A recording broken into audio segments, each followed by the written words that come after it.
नमस्कार दोस्तों, स्वागत है आप सभी का मेरे इस चैनल पर। हमने पहले के वीडियो में पूरा पाषाण काल पढ़ लिया था, जिसके मैंने 2 वीडियो डाल दिए हैं। आप आज इस वीडियो को देखने से पहले उन 2 वीडियो को ज़रूर देख लेना और अपने नोट्स बना लेना। मैंने ज़्यादा से ज़्यादा मैटर बहुत कम समय में इन वीडियो में डाला है, जो आपके लिए बहुत उपयोगी रहने वाला है। जो कंटेंट आपको 1-1 घंटे के वीडियो में नहीं मिल पाता, वो सब मैंने सिर्फ 15-20 मिनट के इन वीडियो में डाल दिया है। अगर आपको मेरा ये कंटेंट पसंद आए तो चैनल को सब्सक्राइब कर लेना और अपने दोस्तों के साथ शेयर भी कर लेना। आज हम मध्य पाषाण काल को कंप्लीट कर लेंगे। देखिए दोस्तों, प्राचीन भारत में कम से भी कम 40-45 प्रश्न आते हैं, जिसमें से इस टॉपिक के कम से कम 5 या 6 प्रश्न बनते हैं। तो आप इस टॉपिक को भी अच्छे से पढ़ते रहना और पुराने प्रश्न हल करते रहना, जिससे आपको पता चलता रहेगा कि कौन कौन से प्रश्न बनते हैं और कैसे प्रश्न बनते हैं। तो आज हम इसको आगे बढ़ाते हुए चलते हैं मध्य पाषाण काल पर। और कल के वीडियो में पहले हमने पूरा पाषाण काल पढ़ लिया था। आज हम मध्य पाषाण काल पढ़ लेंगे और आगे नव पाषाण काल अगली क्लास में डाल दूंगी। तो ये जो मध्य पाषाण काल है, इसको मेसोलिथिक एज बोलते हैं। मध्य पाषाण काल को मेसोलिथिक एज बोलते हैं। ये इसका टाइम पीरियड है 9000 ईसा पूर्व से 4000 ईसा पूर्व तक। इसका टाइम पीरियड क्या है? 9000 ईसा पूर्व से 4000 ईसा पूर्व तक। मध्य पाषाण काल का प्रयोग होटर माइकल वेस्ट्रुप ने किया था। मध्य पाषाण काल का प्रयोग किसने किया सर्वप्रथम? होटर माइकल वेस्ट्रुप ने। मध्य पाषाण काल है, इसके उपकरण या औजार निम्न पाषाण काल व नव पाषाण काल की तुलना में बहुत छोटे थे। मध्य पाषाण काल के उपकरण और औजार कैसे थे? निम्न पाषाण काल और नव पाषाण काल, इन दोनों की तुलना में बहुत छोटे थे। अतः इसको माइक्रोलिथिक काल भी कहते हैं। क्या बोलते हैं इसको? माइक्रोलिथिक काल, या फिर इसको हम संक्रमण का काल भी कहते हैं, क्योंकि दोनों के बीच का काल रहा था। तो इसको माइक्रोलिथिक काल या संक्रमण काल भी कहते हैं। मध्य पाषाण काल की खोज भारत में सर्वप्रथम 1867 ईस्वी में AC कार्लाइल ने विंध्याचल क्षेत्र में की थी।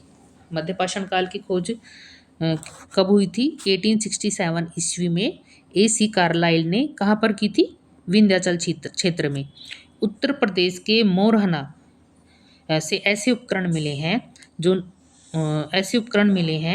जो न तो पूरा पाषाण काल के थे और ना ही नव पाषाण काल के थे। इस हेतु इसका नाम क्या पड़ गया? मध्य पाषाण काल नाम पड़ा। ऐसे उपकरण में थे वैधक, ब्लेड, तीर कमान, कुल्हाड़ी, स्क्रैपर आदि थी। तो मध्य पाषाण काल की खोज कब हुई? 1867 में। किसने करी थी? AC कार्लाइल ने। कहाँ करी थी? विंध्याचल में। इसके उपकरण कैसे थे? ना तो पूरा पाषाण काल के थे और ना ही नव पाषाण काल के थे। इसके उपकरण बहुत लघु थे, छोटे छोटे उपकरण थे इसके। उन छोटे छोटे उपकरणों में कौन कैसे क्या थे? वेदक था, ब्लेड था, तीर कमान, कुल्हाड़ी, स्क्रैपर आदि ऐसे उपकरण थे। यह काल, जो यह मध्य पाषाण काल है, यह होलोसिक युग के नाम से भी जाना जाता है। कौन से नाम से जाना जाता है ये? होलोसिक युग के नाम से भी जाना जाता है। आप ये सब याद रखना। मध्य पाषाण काल, इसकी खोज हुई थी 1867 में और किसने करी थी? AC कार्लाइल ने। इसके उपकरण कैसे थे? ना तो पूरा पाषाण काल के थे, ना ही नव पाषाण काल के। इसमें बहुत लघु उपकरण थे इसके। इसमें वैधक, ब्लेड, तीर कमान, कुल्हाड़ी, स्क्रैपर ये सब थे। यह काल मध्य पाषाण काल है। इसको होलोसीन युग के नाम से भी जाना जाता है। कौन से काल को होलोसीन युग के नाम से जाना जाता है? मध्य पाषाण काल को किस नाम से जाता है? होलोसीन युग के नाम से। जो ये पूरा पाषाण काल था, ये हिमयुग की समाप्ति हुई थी। पूरा पाषाण काल में हिमयुग की क्या हो गई थी? समाप्ति। तो इसके बाद में कौन सा काल आ गया था? होलोसीन काल। ये भूगोल का है जिसमें होलोसीन काल आता है। ये प्लेस्टोसीन काल के बाद, हिमयुग के बाद में कौन सा आता है? होलोसीन काल आरंभ होता है, जो कि होलोसीन युग है। इसमें हमें मौसम परिवर्तन देखने को मिलते हैं। मौसम परिवर्तन में गर्मी सर्दी या ऋतु परिवर्तन होता है, जल स्तर बढ़ जाता है पानी का, ये सब है इसमें। भारत में मध्य पाषाण काल होलोसिन युग के साथ शुरू होता है। भारत में मध्य पाषाण काल कब शुरू होता है? होलोसिन युग के साथ में। सूक्ष्म पाषाण उपकरण का संबंध मध्य पाषाण काल से है। सूक्ष्म पाषाण उपकरण का संबंध किससे है? मध्य पाषाण काल से। सूक्ष्म पाषाण उपकरण का संबंध किससे है? मध्य पाषाण काल से। इसके उपकरण में कौन कौन से हैं? चैल्सोडोनी। इसके उपकरण किससे बने हुए थे? चैल्सोडोनी से। ये जो मध्य पाषाण काल है इसके उपकरण चैल्सोडोनी से बने हुए थे। औजार बनाने की तकनीक क्या कहलाती थी? फ्लूटिंग कहलाती थी। फ्लूटिंग क्या कहलाती थी? औजार बनाने की तकनीक। मध्य पाषाण काल के महत्वपूर्ण स्थल। अब इसमें से महत्वपूर्ण स्थल कौन कौन से हैं देखो। उत्तर प्रदेश में, राजस्थान में, गुजरात में, बिहार में, मध्य प्रदेश में, इसमें इसके महत्वपूर्ण स्थल मिले हैं। जो मध्य पाषाण काल है इसके स्थल जो उत्तर प्रदेश में मिले हैं वो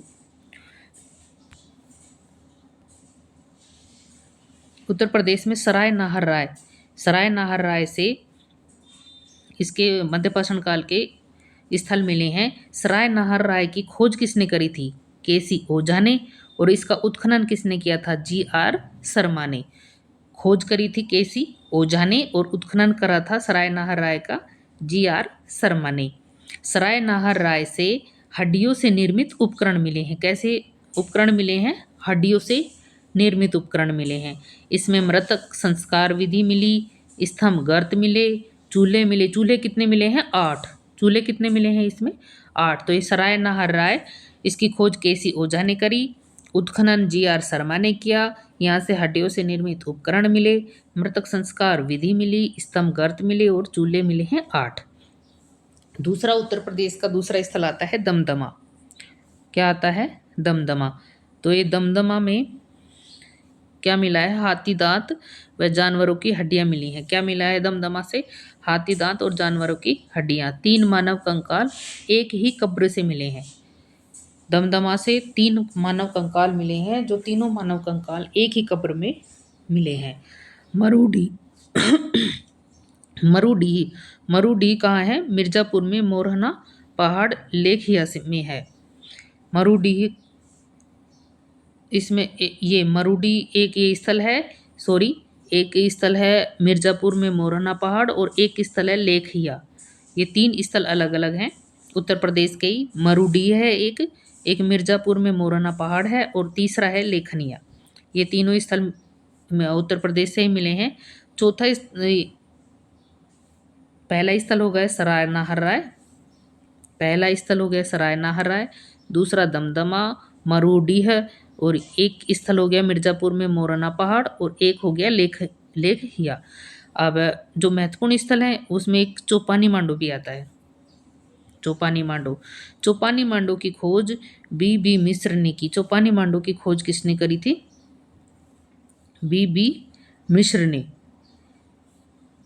चौपानी मांडू से पुरापाषाण काल के, मध्य पाषाण काल के और नवपाषाण काल के प्रमाण मिलते हैं। चौपानी मांडू से हमें तीनों काल के प्रमाण मिलते हैं, पुरापाषाण के भी, मध्य पाषाण के भी और नवपाषाण के भी। तीनों काल के अवशेष मिलते हैं। कहाँ से? चौपानी मांडू से। यहाँ से दुनिया की प्राचीनतम मानव बस्ती विकसित होने के प्रमाण मिले हैं। कहाँ से मिले हैं? दुनिया की प्राचीनतम जो मानव बस्ती थी उसके विकसित होने के प्रमाण हमें चौपानी मांडू से मिले हैं। तो यहाँ से चूल्हे मिले हैं, झोपड़ियाँ मिली हैं, प्राचीनतम मृत भांड मिले हैं और ये चौपानी मांडू इलाहाबाद यूपी में स्थित है। तो चौपानी मांडू से पता चल गया होगा आपको क्या क्या हुआ है। इसकी खोज करी थी बी मिश्र ने। चौपानी मांडू से पुरापाषाण के, मध्य पाषाण के और नवपाषाण तीनों काल के अवशेष मिले हैं। यहाँ से दुनिया की प्राचीनतम मानव बस्ती विकसित होने के प्रमाण मिले हैं। यहाँ से चूल्हे, झोपड़ियाँ, प्राचीनतम मृत भांड मिले हैं। चौपानी मांडू इलाहाबाद यूपी में स्थित है। अब इसका उत्तर प्रदेश के स्थल में पहला सराय नाहराय पड़ा, दूसरा दमदमा, तीसरा मरूडी है, मिर्जापुर में मोरना पहाड़, लेखनिया और ये चौपानी मांडू पड़ा है। ये अलग अलग स्थल हैं। मरूडी है, मिर्जापुर में मोरना पहाड़ और एक इस तलय लेख हिया। ये मैंने एक ही में लिख दिए तीनों, ये अलग अलग हैं। मरूडी है, मिर्ज़ापुर में मोरहना पहाड़ और लेखिया।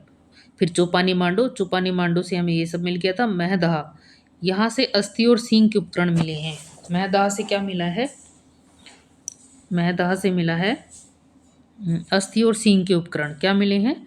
अस्थि और सींग के उपकरण मिले हैं। यहाँ से 35 चूल्हों के साक्ष्य मिले हैं और बूचड़ खाने के साक्ष्य भी मिले हैं। महदहा से क्या क्या मिला है? प्राचीन 35 चूल्हों के साक्ष्य और बूचड़ खाने के प्राचीनतम साक्ष्य मिले हैं। सर्वप्रथम बूचड़ खाने के साक्ष्य कहाँ से मिलते हैं? महदहा से।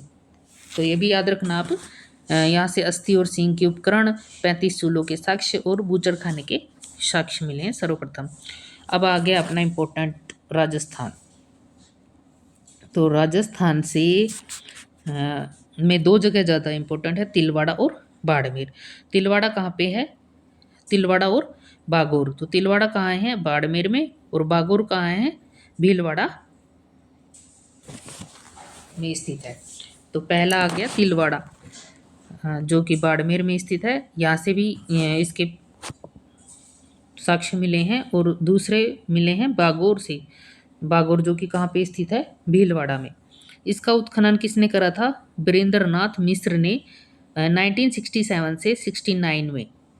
किसके सहयोग से करा था? एल.एस. लेसनी के सहयोग से। किसके सहयोग से करा था? एल.एस. लेसनी के सहयोग से। ये कौन सी नदी के किनारे है? कोठारी नदी के किनारे। कौन सी नदी के किनारे स्थित है? कोठारी नदी के किनारे।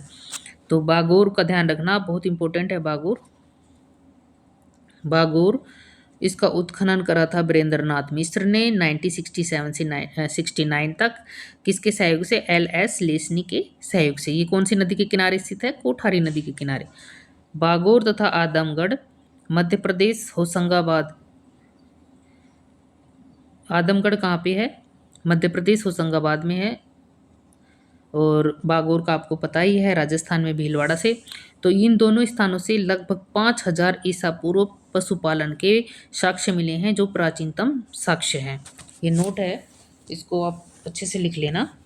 जो ये बागोर और आदमगढ़ है, बागोर अपने राजस्थान भीलवाड़ा से, और जो आदमगढ़ है वो होशंगाबाद मध्य प्रदेश में स्थित है। ये यहाँ से लगभग कितने हजार पूर्व? 5000 पूर्व। कितने हजार पूर्व? 5000 ईसा पूर्व के पशुपालन के साक्ष्य मिले हैं, जो कि प्राचीनतम साक्ष्य हैं। बागोर को महासतियों का टीला या आदिम संस्कृति का संग्रहालय भी कहते हैं। बागोर को क्या कहते हैं? बागोर को महासतियों का टीला या आदिम संस्कृति का संग्रहालय भी कहते हैं। बागोर से नरकंकाल व अंत्येष्टि के प्रमाण भी मिले हैं। बागोर से क्या मिला है? और नरकंकाल और अंत्येष्टि के प्रमाण भी मिले हैं।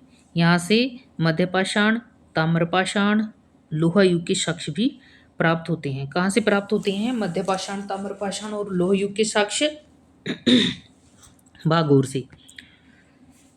जो ये मध्यपाषाण काल है, इसमें सबसे बड़े क्षेत्र बागोर से मिलते हैं। मध्यपाषाण काल के सबसे बड़ा क्षेत्र कहाँ मिलता है? बागोर से ही मिलते हैं। सबसे ज़्यादा क्षेत्र मध्यपाषाण काल के बागोर में स्थित है। बागोर में मानव कंकाल के गले की हड्डी के उपकरण। जो मानव कंकाल है उसके गले में हड्डी के उपकरण मिले। मानव कंकाल में जैसे मानव कंकाल पड़ा हो, उसके अंदर गले की हड्डी, गले में उसके हड्डी के उपकरण बने हुए हैं। आटा चक्की है, सिलबट्टे भी मिले हैं। ये सब कहाँ से मिले हैं? बागोर से मिले हैं। तो मानव कंकाल के गले में किसके उपकरण मिले हैं? हड्डी से बने हुए उपकरण। और आटा चक्की मिली है, सिलबट्टे मिले हैं। अब ये हो गया राजस्थान का। राजस्थान के हमने पढ़ लिए तिलवाड़ा, बाड़मेर और बागोर, दो स्थान थे मध्यपाषाण काल के। और अब हम मध्य प्रदेश पढ़ते हैं। मध्य प्रदेश में जो भीमबेटका है और एक आदमगढ़ है, ये कहाँ कहाँ स्थित है? रायसेन में भीमबेटका और होशंगाबाद में आदमगढ़ स्थित है। हाँ स्थित है मध्य प्रदेश के रायसेन में भीमबेटका स्थित है और होशंगाबाद आदमगढ़ में स्थित है। आदमगढ़ होशंगाबाद पढ़ेंगे अब हम। आदमगढ़ होशंगाबाद। ये इसका उत्खनन किसने करा था? उत्खनन 1922 में मनोरंजन घोष ने वह 1964 में आर.वी. जोशी के द्वारा किया गया था। इसका उत्खनन किसके द्वारा किया गया था? इसका उत्खनन किया गया था 1922 में मनोरंजन घोष ने किया था, और 1964 में करा था आर.वी. जोशी ने। किसका? आदमगढ़ होशंगाबाद में स्थित मध्य प्रदेश में आदमगढ़ का उत्खनन करा 1922 में मनोरंजन घोष ने, और 1964 में आर.वी. जोशी ने किया था।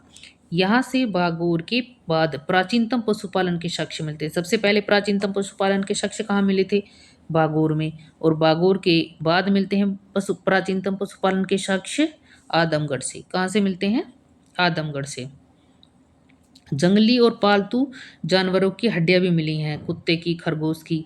ये सब जंगली और पालतू जानवरों की हड्डियां कहाँ से मिली हैं? आदमगढ़ से। यहाँ से 25,000 लघु पाषाण उपकरण भी प्राप्त हुए हैं, जो शैलाश्रयों से बने हुए थे। कहाँ से मिले हैं? मध्य प्रदेश के आदमगढ़ होशंगाबाद से मिले हैं 25,000 लघु पाषाण उपकरण। ये 25,000 लघु पाषाण उपकरण आदमगढ़ होशंगाबाद से मिले हैं। दूसरा इसका मध्य प्रदेश का दूसरा है भीमबेटका। भीमबेटका कहाँ स्थित है? रायसेन जिले में। कहाँ पे स्थित है? रायसेन जिले में। इसका उत्खनन किसने करा था? वी.एस. वाकणकर ने किया था। इसका उत्खनन किसने करा? वी.एस. वाकणकर ने। ओबेदुल्लागंज स्थित रायसेन जिले में स्थित है। कहाँ पे स्थित है ये? भीमबेटका ओबेदुल्लागंज स्थित रायसेन जिले में, और वी.एस. वाकणकर के द्वारा इसका उत्खनन किया गया था। मध्य पाषाण काल के उपकरण भी भीमबेटका रायसेन यहाँ से मिले हैं। और जो जोरा गुफा थी उसमें, ये जोरा गुफा किसके लिए प्रसिद्ध थी? चित्रकारी के लिए। जोरा गुफा चित्रकारी के लिए प्रसिद्ध थी। और यहाँ जो लघु पाषाण उपकरण मिले हैं वो क्वार्टरजाइट के बने हुए हैं। तो ये जो जोरा गुफा है वो तो चित्रकारी के लिए प्रसिद्ध थी, और लघु पाषाण उपकरण क्वार्टरजाइट के बने थे। किसके बने थे? क्वार्टरजाइट के। तो मध्य प्रदेश के हमने 2 पढ़ लिए हैं। मध्य प्रदेश के 2 पढ़े हैं हमने। इसमें रायसेन में भीमबेटका पढ़ा, और एक होशंगाबाद में पढ़ा है आदमगढ़। अब आगे गुजरात पे। तीसरा, गुजरात में लखनाज, रतनपुर, कनेवल, लोटेश्वर ये प्रमुख स्थान मिले हैं। कौन कौन से स्थान मिले हैं? लखनाज, रतनपुर, कनेवल, लोटेश्वर प्रमुख स्थान मिले हैं। ये हसमुख धीरज लाल साकलिया है, इनके द्वारा इन स्थलों की खोज की गई थी। कौन से स्थलों की? गुजरात में जो लखनाज, रतनपुर, कनेवल, लोटेश्वर ये प्रमुख स्थान मिले हैं, इनकी खोज की गई थी हसमुख धीरज लाल साकलिया के द्वारा। मध्य पाषाण काल की प्रमुख विशेषताएं क्या क्या थी? अब ये तो मध्य पाषाण काल की प्रमुख विशेषताएं थी, गुफाओं पर चित्रकारी सर्वाधिक हुई। जो मध्य पाषाण काल है इसमें गुफाओं पर चित्रकारी सर्वाधिक हुई। चित्रों के विषय कैसे थे? पशु के थे। चित्रों के विषय कैसे थे? पशु के। आदमगढ़ से शिकार के दृश्य प्रमुख चित्र मिले हैं। आदमगढ़ से शिकार के दृश्य, कैसे दृश्य मिले हैं? शिकार के दृश्य प्रमुख दृश्य मिले हैं। शवों को दफनाने की प्रथा, अंतिम संस्कार प्रथा की शुरुआत हुई। शवों को दफनाने की प्रथा, अंतिम संस्कार प्रथा शुरू हुई। आखेटक व संग्राहक शुरू हुई। आखेटक व ये मध्य पाषाण काल के लोग कैसे थे? आखेटक थे और संग्राहक थे। ये कैसे थे? आखेटक और संग्राहक। कृषि, आग, मृदभांड इससे क्या थे? ये परिचित थे। किस किस से परिचित थे? ये कृषि से, आग से और मृदभांड से। देखो इनका पूर्ण रूप से उपयोग करना शुरू नहीं करा था इन्होंने, लेकिन कृषि से भी, आग से भी और मृदभांड से भी ये परिचित थे। किंतु ये बड़े पैमाने और व्यापक पैमाने पर उपयोग इनका कृषि का, आग का और मृदभांड का कब करा था इसने? मानव ने नवपाषाण काल में। कब शुरू करा था? नवपाषाण काल में। इसमें समाधान प्रणालियां आरंभ व कब्रों में सामग्री भी पाई गई है। समाधान प्रणाली आरंभ हो गई थी इस काल में, और कब्रों में जो कब्र रहती थी उसके साथ में कुछ सामग्री भी रख दी जाती थी। तो ये सामग्री भी इसमें पाई गई है। और व्यक्ति व्यापार विनिमय से भी परिचित हो गया था। व्यक्ति किससे परिचित हो गया था? व्यापार विनिमय से परिचित हो गया था। तो क्या इसकी विशेषताएं क्या क्या थी मध्य पाषाण काल की? गुफाओं पर चित्रकारी सर्वाधिक हुई, चित्रों के विषय पशु थे। आदमगढ़ से शिकार के दृश्य प्रमुख चित्र था। शवों को दफनाने की प्रथा, अंतिम संस्कार प्रथा की शुरुआत हुई। आखेटक संग्राहक थे। कृषि, आग और मृत भांड से परिचित थे, किंतु बड़े और व्यापक पैमाने पर उपयोग नवपाषाण काल में शुरू हुआ। समाधान प्रणाली आरंभ हो गई थी। कब्रों के साथ में सामग्री भी रख दी जाती थी और व्यक्ति व्यापार विनिमय से परिचित भी हो गया था। तो हमने ये आज मध्यपाषाण काल पूरा पढ़ लिया है। मध्यपाषाण काल ये पूरा अपना कंप्लीट हो गया है। कल के वीडियो में हम नवपाषाण काल पढ़ेंगे। तो मध्यपाषाण काल कहाँ से शुरू हुआ था? 9000 ईसा पूर्व से 4000 ईसा पूर्व तक, और इसकी खोज करी थी होडर माइकल वेस्टफुट ने। मध्यपाषाण काल के इसके उपकरण औजार कैसे थे? निम्न पाषाण काल और नवपाषाण की तुलना में बहुत छोटे थे, तो इसको माइक्रोलिथिक काल भी कहते हैं। मध्यपाषाण काल की खोज भारत में सर्वप्रथम 1867 में एसी कार्लाइल ने करी थी। विंध्याचल में उत्तर प्रदेश के मोरना से भी ऐसे उपकरण मिले हैं। ऐसे उपकरण जो न तो पुरापाषाण काल के थे और न ही नवपाषाण काल के। इस हेतु इसको क्या नाम दिया गया? मध्यपाषाण काल। इसके उपकरण वैधक, ब्लेड, तीर कमान, कुल्हाड़ी, स्क्रैपर, क्योंकि इसके उपकरण ऐसे थे, ना तो वो बहुत ज़्यादा बड़े थे और ना ही बहुत ही लघु थे वो, इसलिए इसको सूक्ष्म पाषाण काल यानी कि इसको संक्रमण का काल भी कहते हैं। ना ये निम्न का था, ना ही ये नवपाषाण काल का था, तो ये बीच का हो गया था, तो इसको संक्रमण काल भी कहते हैं। जो ये मध्यपाषाण काल है, होलोसीन युग के नाम से भी जाना जाता है। जो पुरापाषाण काल था वो हिमयुग का था, और जो मध्यपाषाण काल आया वो होलोसीन का काल आ गया था। तो होलोसीन में मौसम परिवर्तन देखने को मिलते हैं। मौसम परिवर्तन में ऋतु का परिवर्तन, गर्मी, सर्दी, पानी जल स्तर का बढ़ जाना, ये सब होता है। सूक्ष्म पाषाण उपकरण का संबंध मध्यपाषाण काल से था। इसमें जो मध्यपाषाण काल के उपकरण थे वो चेल्सडोनी से बनाए जाते थे, और जो औजार बनाने की तकनीक फ्लूटिंग कहलाती थी। मध्यपाषाण काल के स्थल उत्तर प्रदेश का सराय नाहराय है, दूसरा दमदमा है, महरूडीह है, और एक मिर्जापुर में मोराना पहाड़ है, और एक लेखहिया है, और इसका प्रमुख स्थल चौपानी मांडो है और महदहा है। राजस्थान में तिलवाड़ा बाड़मेर, और दूसरा है बागोर भीलवाड़ा। तो जो बागोर भीलवाड़ा है, ये वीरेंद्रनाथ मिश्र ने 1967 से 69 में LS लेसनी की सहायता से, सहयोग से इसका उत्खनन करा। ये कोठारी नदी के किनारे स्थित था, और ये 5000 ईसा पूर्व के पुरापाषाण पशुपालन के साक्ष्य भी इसमें मिलते हैं, बागोर तथा आदमगढ़ से। तो इसको महासत्योग के टीले पर स्थित है ये बागोर। आदिम संस्कृति संग्रहालय भी कहते हैं। अंत्येष्टि और नरकंकाल भी यहाँ से मिले हैं, और यहाँ से मध्यपाषाण, ताम्रपाषाण, लोह युग के भी साक्ष्य मिले हैं। दूसरा जाएगा मध्य प्रदेश। मध्य प्रदेश का रायसेन में भीमबेटका और होशंगाबाद में आदमगढ़। तीसरा गुजरात आ जाएगा। गुजरात में इसका उत्खनन करा था हसमुख धीरजलाल सांकलिया के द्वारा, खोज करी गई थी। फिर इसकी विशेषताएं आ जाएंगी। विशेषताओं में इस गुफाओं पर चित्रकारी सर्वाधिक हुई, चित्रों के विषय पशु थे, आदमगढ़ से शिकार के दृश्य मिले, शवों को दफनाने की प्रथा, अंतिम संस्कार प्रथा की शुरुआत हुई। आखेटक संग्राहक थे। कृषि, आग और मृत भांड से केवल परिचित थे। इसका व्यापक उपयोग इस काल में नहीं हुआ, इसका व्यापक उपयोग हुआ था नवपाषाण काल में। समाधान प्रणाली आरंभ में कब्रों में सामग्री में पाई गई, व्यक्ति व्यापार विनिमय से परिचित था। तो आज हम बस इतना पढ़ेंगे, कल नवपाषाण काल पूरा कंप्लीट कर लेंगे। कल नवपाषाण काल करेंगे तो अपना ये पाषाण काल हो जाएगा। उसके बाद में ताम्रपाषाण, लौह कांस्य युग और फिर महापाषाण पढ़ लेंगे। फिर पूरी ये पहली इकाई यानी कि ये पहला चैप्टर कंप्लीट हो जाएगा अपना। फिर आप इसके क्वेश्चन आंसर निकालने लेना। अगर आपको ये वीडियो पसंद आई तो इसको सब्सक्राइब कर लेना। ठीक है, थैंक यू।